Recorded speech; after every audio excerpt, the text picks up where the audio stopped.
Place Vendôme, 14 octobre 2022, 15h32. Il pleuvait sur Paris, une de ces pluies fines et grises qui te lavent l'âme et te collent le cafard. Température extérieure, 12 degrés. À l'intérieur de la bijouterie, ça sentait la poudre chaude, le parfum à 500 balles, le flacon et la mort. Mes TN blanches, toutes neuves du matin, étaient devenues rouges, trempées dans le sang de Driss. Ce jour-là, en voulant braquer une montre, on a signé notre arrêt de mort. Et écoute-moi bien, parce que je vais pas le répéter. Cette vidéo, elle va sûrement sauter avant la fin de la semaine. Les proprios de cette boutique, c'est pas des rigolos. Ils ont le bras assez long pour faire taire le président s'il le fallait. Alors, si tu veux connaître la vérité, la vraie, pas celle des journaux télévisés, abonne-toi, partage, fais ce que tu as à faire maintenant. Parce que la justice des riches, elle déteste les témoins. Voilà, maintenant t'es dans la merde avec moi, t'es complice. Alors je peux tout te raconter. Je te ramène 30 minutes plus tôt, avant le carnage. 30 minutes avant que le marbre blanc devienne une patinoire de sang. À ce moment-là, on n'était pas des condamnés. On était des conquérants. On était les rois du monde. Ou du moins les rois de notre petit monde, celui du bitume de Montreuil. Et on pensait que Paris nous appartenait. On était trois. Moi, Yanis, alias le Spectre. Pas parce que J était discret, mais parce que J était censé disparaître vite. Quelle ironie. Il y avait Sofiane, une tête brûlée, le genre de mec qui réfléchit après avoir frappé. Et Driss, le plus jeune, le plus calme, celui qui était censé nous canaliser. On était l'équipe parfaite sur le papier, une hydre à 3 têtes sortie tout droit du 93, prête à dévorer la capitale et son oseille. Notre trône, C, était une Audi RS4 gris Nardo, volée la semaine d'avant. Les vitres teintées crachèrent du rap marseillais à plein volume. Les basses faisaient trembler les rues pavées du centre. On se sentait invincible, porté par une agra sans limite. On avait la jeunesse, la faim et des armes. Pour nous, C était la sainte trinité du pouvoir. On ne voyait pas les risques, seulement la gloire et les liasses de billets qui nous attendaient de l'autre côté. Le plan était né de cette arrogance pure. Pourquoi se contenter de taper un fourgon ou un petit commerce de quartier? Non, on voulait un symbole. On allait frapper la place Vendôme. On allait prendre les Patek Philippe, les montres des rois et des oligarques. C était plus qu'un braquage, C était un message. La cité pouvait s'inviter à la table des puissants et tout prendre sans demander la permission. On allait leur montrer qui étaient tous les vrais patrons. On avait charbonné des semaines sur ce coup. Des repérages discrets en T-Max, des plans dessinés sur des tables de kebab, des heures à nettoyer les armes. On portait notre uniforme de combat, survêtement Lacoste noir intégral, banane Gucci pour le style, et aux pieds les TN, requins, blanches, immaculées. C était notre armure, le symbole de notre ascension. On était prêts, on était sûrs de nous, on était déjà en train de dépenser le butin dans nos têtes. Le luxe, on ne le connaissait que par les clips. Pour nous, c'était un monde parallèle, un décor de cinéma. On ne comprenait pas ses codes ni ses gardiens. On pensait que derrière les vitrines blindées et les costumes chers, il n'y avait que des gens mous, des bourgeois qui appelleraient les keufs au premier claquement de doigts. On ne pouvait pas imaginer que ce monde-là avait ses propres soldats, bien plus dangereux que les nôtres. La cible, C, était la bijouterie, Aubert en Fils. Un nom qui sonnait vieux. Français, respectable, la vitrine scintillait même sous la pluie. C était un appel. Plus de 2 millions d'euros de montres exposées comme des bonbons. On s'est dit que C était une insulte, une provocation à notre S. Cet argent devait nous revenir, C était une question de équilibre. On allait juste corriger une injustice de l'univers, à notre manière, avec nos outils. L'Audi se gare en double fil, rue de la Paix, moteur tournant. On descend, masqué, déterminé. L'air est froid, chargé d'humidité et de gaz d'échappement. Les passants baissent les yeux. Ils sentent le danger. On pousse la lourde porte en verre de la boutique. Un silence feutré nous accueille. Une odeur de cuir, de parfum cher et de cire. Un autre monde. Un aquarium dans lequel on s'apprêtait à jeter un pavé. Derrière le comptoir en marbre, il y avait un seul homme, la cible, le vendeur. La quarantaine bien tassée. Costume 3 pièces gris anthracite, impeccable. Une calvitie naissante. Un regard calme, presque fatigué. Il nous a vus entrer, il n'a pas sourcillé. Pas de panique, pas de surprise. Juste une analyse. Froide, distante. comme s'il avait déjà vu cette scène des dizaines de fois. C'est là que j'aurais dû comprendre. Le plan était simple, presque scolaire. Driss bloque la porte. Il fait le guet. Sofiane, avec sa masse, s'occupe de la vitrine des Patek. Moi, je tiens le vendeur en respect avec mon Glock 17. 90 secondes, pas une de plus. On prend les montres, on retourne à la RS4 et on disparaît sur l'autoroute. Propre, rapide, efficace. Ça va être facile, on se disait. Tellement facile. La plus grosse erreur de notre vie. On se met en position. Le ballet commence. Le bruit du trafic parisien est étouffé par la porte épaisse. On n'entend plus que nos propres respirations, rapides, saccadées par l'adrénaline. Sofiane lève déjà sa masse. Driss se poste, le dos contre la porte, le fusil à pompe à canon scié à la main. Moi, je m'avance vers le comptoir, le bras tendu, le poing noir de mon Glock visant le milieu du front du vendeur. Je me sentais puissant. J'y étais le maître du jeu. Ce mec en costume, il représentait tout ce que je détestais. Le fric facile, le pouvoir hérité, le mépris de classe. Le braquer, était plus que voler. Était une revanche sociale. Je savourais l'instant, le contrôle absolu que j'avais sur sa vie. Il était ma chose, mon otage, la clé de notre nouvelle vie. Était la plus grande illusion de ma putain d'existence. La boutique était un piège de silence. Les montres dans leurs écrins semblaient nous observer. Leurs aiguilles continuaient leur course indifférentes à notre intrusion. Le temps étirait. Chaque seconde pesait une tonne. L'odeur de parfum devenait écœurante, presque chimique. Je sentais la sueur couler dans mon dos, sous le survêtement Lacoste. La pression montait, mais était une bonne pression, celle d'avant la victoire. Je le croyais vraiment. Je pointe mon Glock sur lui, bien stable. La formation au tir dans une cave de la cité me revient. Je me sens comme dans un film. Mains en l'air, le vieux. Pas un geste où je te fais un trou dans ton costume de pingouin. Les mots sortent tout seuls. C'est le script qu'on a répété 100 fois. Je m'attends à le voir trembler, à supplier, à obéir comme un chien. C'est ce qui se passe toujours, non? Mais il ne fait rien de tout ça. Sa réaction est le premier signal d'alarme, la première fissure dans notre plan parfait. Il ne lève pas les mains, il ne panique pas. Il soupire. Un putain de soupir.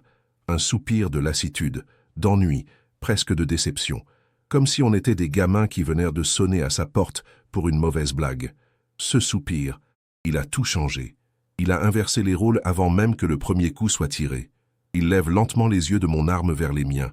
Et là, je vois quelque chose que je n'avais jamais vu. Ce n'est pas de la peur, ce n'est pas de la haine. C'est du mépris, un mépris professionnel, glacial. C'était le regard d'un loup qui observe des agneaux se prendre pour des prédateurs. Un frisson glacial me parcourt l'échine. Pour la première fois de la journée, j'ai eu un doute mortel. Puis il parle. Une seule phrase.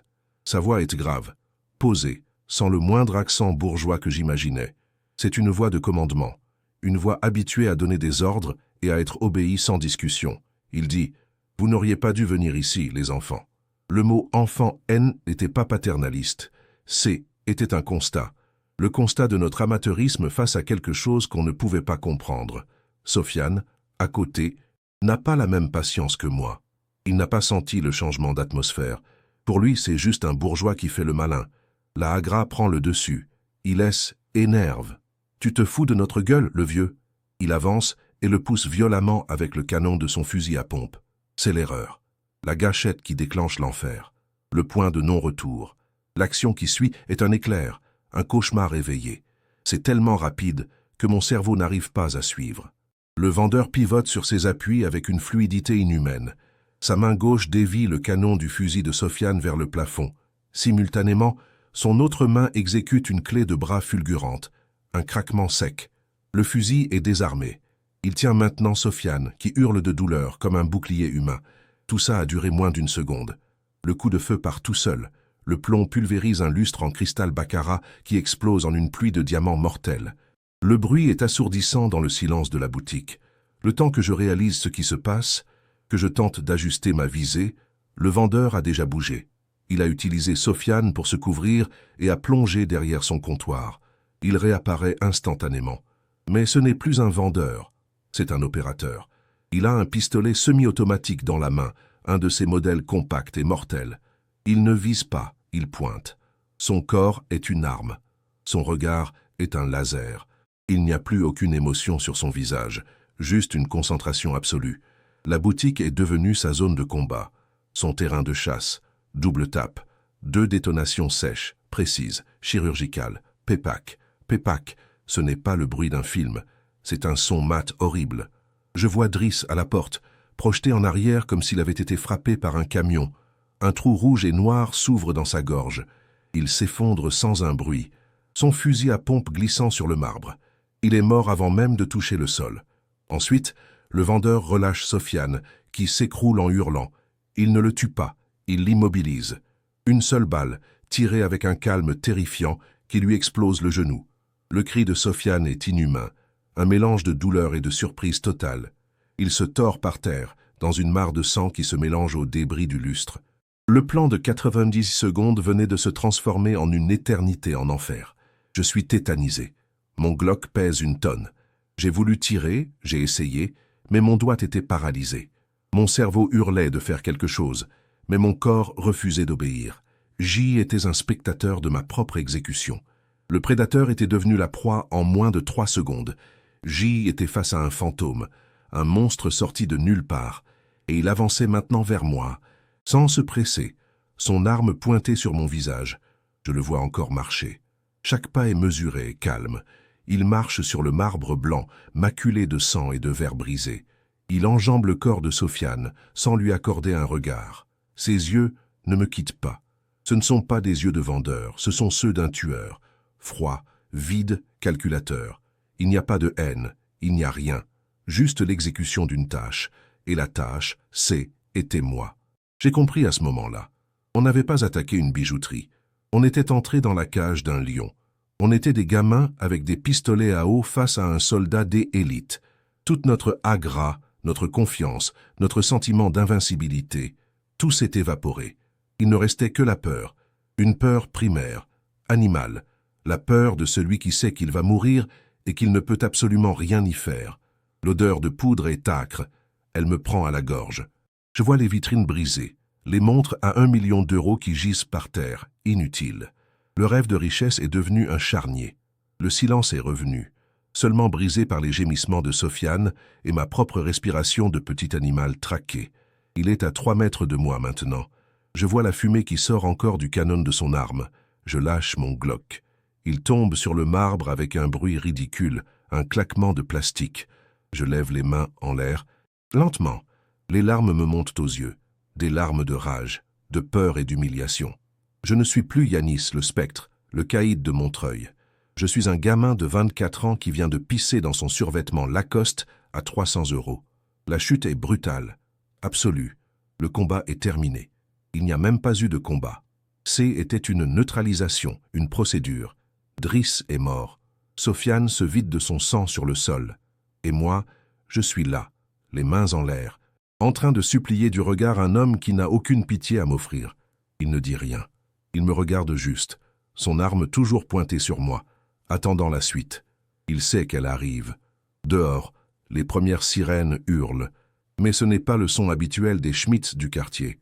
C'est un son plus grave, plus menaçant. C'est la BRI, la brigade de recherche et d'intervention. Ils n'arrivent pas en défonçant tout. Ils entrent en formation, silencieux. Vêtus de noir, casqués, armés jusqu'aux dents. Ils découvrent la scène, évaluent la situation en une fraction de seconde. Ils sont des professionnels et ils viennent de rencontrer un des leurs. Le vendeur leur fait un signe de tête, un signe de reconnaissance. Il abaisse son arme, les éjecteurs de chargeur est pressé, la culasse est bloquée en arrière. Il la pose sur le comptoir. L'un des opérateurs de la BRI la récupère. Il y a un échange de regards, à une communication sans mots. Ils se connaissent. Ce type n'est pas une victime. Il n'est même pas un suspect. Il est une ressource. L'humiliation finale. On me jette au sol, le visage contre le marbre froid et collant. Les menottes se referment sur mes poignets avec une brutalité mécanique. Les opérateurs de la BRI ne me parlent pas. Ils ne me regardent même pas. Je ne suis qu'un paquet à traiter, un déchet à évacuer. Le grand Yanis, le roi du 93, est à genoux dans sa propre pisse, au milieu des diamants et du sang de ses amis. On nous sort de la boutique. Dehors, c'est le chaos. Des dizaines de flics, le SAMU, les badauds tenus à distance. Les gyrophares bleus et rouges se reflètent sur les vitrines des autres magasins de luxe, sur les flaques d'eau de la chaussée. C'est la fin du film, la scène où les méchants se font arrêter. Sauf que dans la vraie vie, il n'y a pas de générique. Juste le début d'une autre forme de mort. Aujourd'hui, ça fait 2 ans que je suis à Fleury-Mérogis, 2 ans que je vois le soleil à travers des barreaux. Sofiane a pris 15 ans, il boitera toute sa vie. Driss, lui, est dans un trou au cimetière de Thiaïs. Le vendeur, je n'ai plus jamais entendu parler de lui. Dans les journaux, ils ont parlé d'un agent de sécurité héroïque. Ils n'ont rien compris. Ce N n'était pas un héros, C était un monstre. J'ai appris plus tard, par des bruits de couloir, qui il était vraiment. Ancien adjudant du 2e REP, la Légion étrangère, un spécialiste du contre-terrorisme, reconverti dans la sécurité privée pour des oligarques russes, les vrais proprios de la boutique. Son travail n'était pas de vendre des montres, c'était de neutraliser toute menace, avec une efficacité maximale. On est juste tombé sur le mauvais gardien le jour de sa permanence. On a voulu jouer les loups dans la bergerie des ultra-riches. On a oublié une chose essentielle, une règle que la rue ne nous apprend pas. Pour protéger leurs trésors, les riches n'engagent pas des moutons. Ils n'engagent même pas des chiens de garde. Ils engagent des monstres, des prédateurs bien plus féroces et affamés que nous, des hommes formés pour tuer sans état d'âme. La rue a ses codes, sa hiérarchie de la violence. On pensait être au sommet de cette chaîne alimentaire. On se trompait. Au-dessus de nous, il y a un autre monde, avec ses propres soldats, ses propres règles. Ce jour-là, on n'a pas juste croisé un ancien militaire, on a croisé leur meilleur élément. Et il nous a rappelé en moins de 3 secondes quelle était notre véritable place dans ce monde. Tout en bas, place Vendôme. 14 octobre 2022, 15h32. Il pleuvait sur Paris, une de ces pluies fines et grises qui te lavent l'âme et te collent le cafard. Température extérieure, 12 degrés. À l'intérieur de la bijouterie, ça sentait la poudre chaude, le parfum à 500 balles, le flacon et la mort. Mes TN blanches, toutes neuves du matin, étaient devenues rouges, trempées dans le sang de Driss. Ce jour-là, en voulant braquer une montre, on a signé notre arrêt de mort. Écoute-moi bien, parce que je ne vais pas le répéter. Cette vidéo, elle va sûrement sauter avant la fin de la semaine. Les proprios de cette boutique, c'est pas des rigolos, ils ont le bras assez long pour faire taire le président s'il le fallait. Alors si tu veux connaître la vérité, la vraie, pas celle des journaux télévisés, abonne-toi, partage, fais ce que tu as à faire maintenant. Parce que la justice des riches, elle déteste les témoins. Voilà, maintenant t'es dans la merde avec moi, t'es complice. Alors je peux tout te raconter. Je te ramène 30 minutes plus tôt avant le carnage. 30 minutes avant que le marbre blanc devienne une patinoire de sang. À ce moment-là, on n'était pas des condamnés, on était des conquérants. On était les rois du monde, ou du moins les rois de notre petit monde, celui du bitume de Montreuil. Et on pensait que Paris nous appartenait. On était 3. Moi, Yanis, alias le Spectre. Pas parce que J était discret, mais parce que J était censé disparaître vite. Quelle ironie! Il y avait Sofiane, une tête brûlée, le genre de mec qui réfléchit après avoir frappé, et Driss, le plus jeune, le plus calme, celui qui était censé nous canaliser. On était l'équipe parfaite sur le papier, une hydre à 3 têtes sortie tout droit du 93, prête à dévorer la capitale et son oseille. Notre trône, C, était une Audi RS4 gris nardo, volée la semaine d'avant. Les vitres teintées crachaient du rap marseillais à plein volume. Les basses faisaient trembler les rues pavées du centre. On se sentait invincible, porté par une agra sans limite. On avait la jeunesse, la faim et des armes. Pour nous, C était la sainte trinité du pouvoir. On ne voyait pas les risques, seulement la gloire et les liasses de billets qui nous attendèrent de l'autre côté. Le plan était né de cette arrogance pure. Pourquoi se contenter de taper un fourgon ou un petit commerce de quartier? Non, on voulait un symbole. On allait frapper la place Vendôme. On allait prendre les Patek Philippe, les montres des rois et des oligarques. C était plus qu'un braquage. C était un message. La cité pouvait s'inviter à la table des puissants et tout prendre sans demander la permission. On allait leur montrer qui étaient les vrais patrons. On avait charbonné des semaines sur ce coup, des repérages discrets en T-Max, des plans dessinés sur des tables de kebab, des heures à nettoyer les armes. On portait notre uniforme de combat, survêtement Lacoste noir intégral, banane Gucci pour le style, et aux pieds, Les TN, requins blanches, immaculés. C était notre armure, le symbole de notre ascension. On était prêts, on était sûr de nous. On était déjà en train de dépenser le butin dans nos têtes. Le luxe, on ne le connaissait que par les clips. Pour nous, C était un monde parallèle, un décor de cinéma. On ne comprenait pas ses codes, ni ses gardiens. On pensait que derrière les vitrines blindées et les costumes chers, il n'y avait que des gens mous, des bourgeois qui appelleraient les keufs au premier claquement de doigts. On ne pouvait pas imaginer que ce monde-là avait ses propres soldats, bien plus dangereux que les nôtres. La cible, C était la bijouterie Aubert en fils. Un nom qui sonnait vieux, français, respectable. La vitrine scintillait, même sous la pluie. C était un appel. Plus de 2 millions d'euros de montres exposées comme des bonbons. On s'est dit que C était une insulte, une provocation à notre S. Cet argent devait nous revenir. C était une question d'équilibre.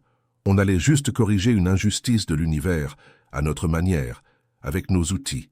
L'Audi se gare en double fil, rue de la Paix, moteur tournant. On descend, masqué, déterminé. L'air est froid, chargé d'humidité et de gaz d'échappement. Les passants baissent les yeux. Ils sentent le danger qui émane de nos survêtements noirs, de notre démarche pressée. On est des loups dans une rue de moutons dorés. Chaque pas sur le trottoir mouillé est une affirmation de notre pouvoir. On est là pour prendre notre part, pour tout arracher. On pousse la lourde porte en verre de la boutique. Un silence feutré nous accueille, une odeur de cuir, de parfum cher et de cire. C'est un autre monde, un aquarium de luxe qui pue l'oseille. Le bruit de la rue disparaît d'un coup, comme si on avait fermé un caisson insonorisé. On n'entend plus que nos propres respirations, rapides, saccadées par l'adrénaline. On est les requins, et on vient de rentrer dans le bocal. Derrière le comptoir en marbre, il y avait un seul homme, la cible, le vendeur, la quarantaine bien tassée, costume 3 pièces gris anthracite, impeccable, une calvitie naissante, un regard calme, presque fatigué. Il nous a vus entrer. Il n'a pas sourcillé, pas de panique, pas de surprise, juste une analyse, froide, distante, comme s'il avait déjà vu cette scène des dizaines de fois. C'est là que j'aurais dû comprendre. Le plan était simple, presque scolaire. Driss bloque la porte, il fait le guet. Sofiane, avec sa masse, s'occupe de la vitrine des Patek. Moi, je tiens le vendeur en respect avec mon Glock 17. 90 secondes, pas une de plus.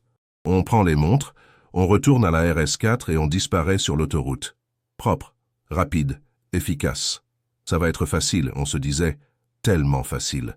La plus grosse erreur de notre vie. On se met en position, le ballet commence.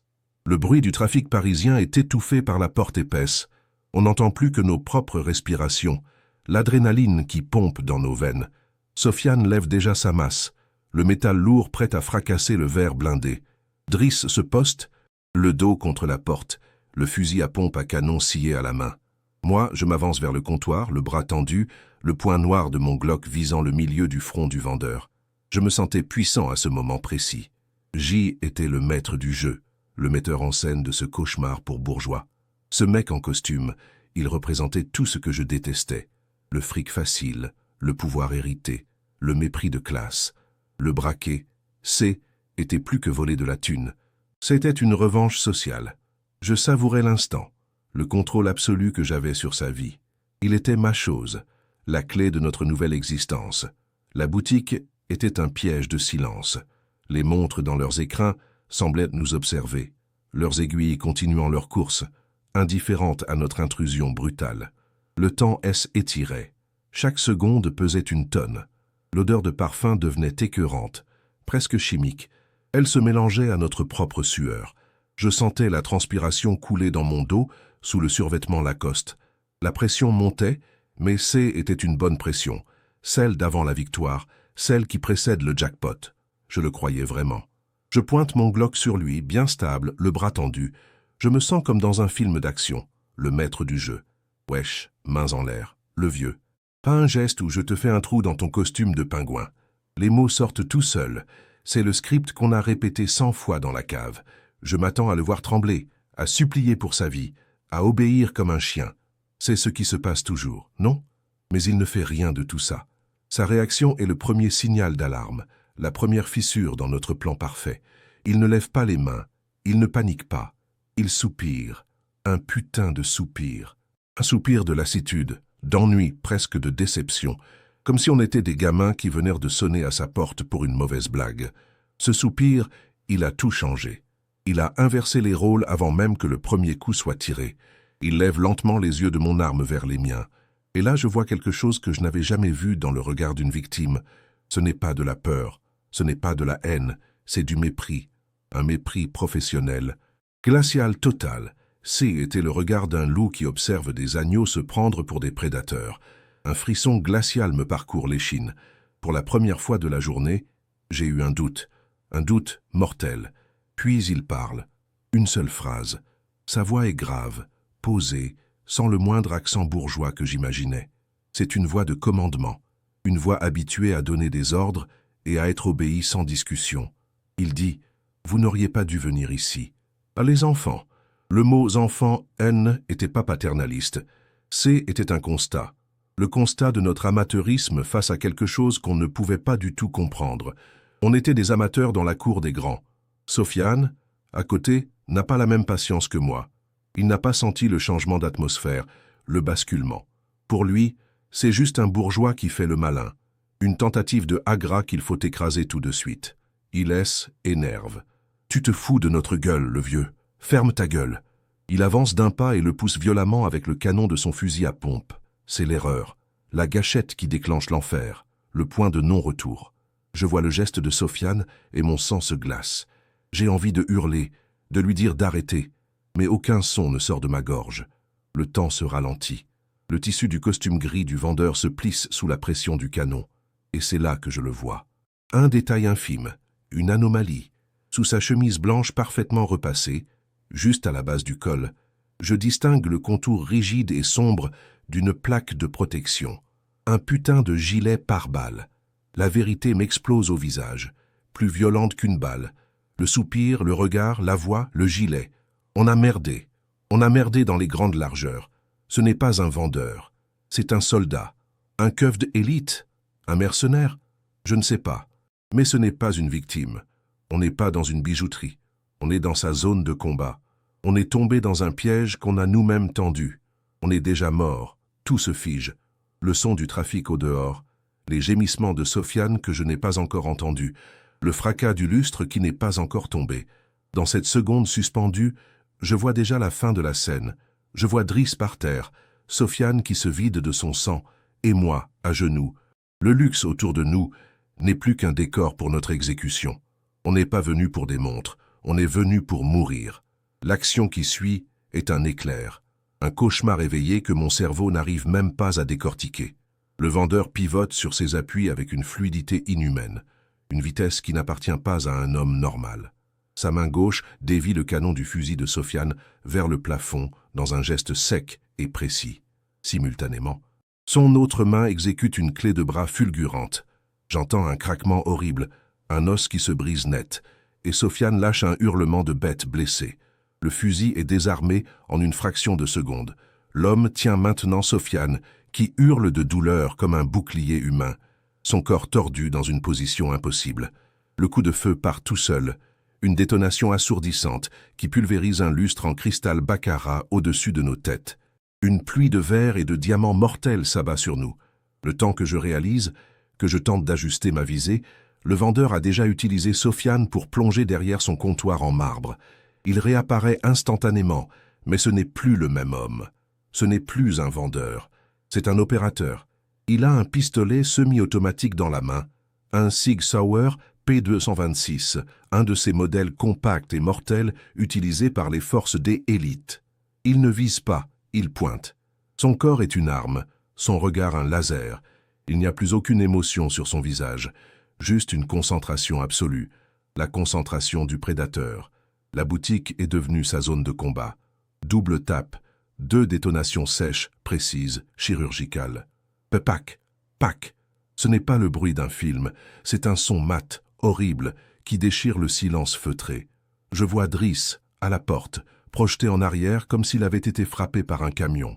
Un trou rouge et noir s'ouvre dans sa gorge, juste au-dessus de son survêtement. Il s'effondre sans un bruit, son fusil à pompe glissant sur le marbre.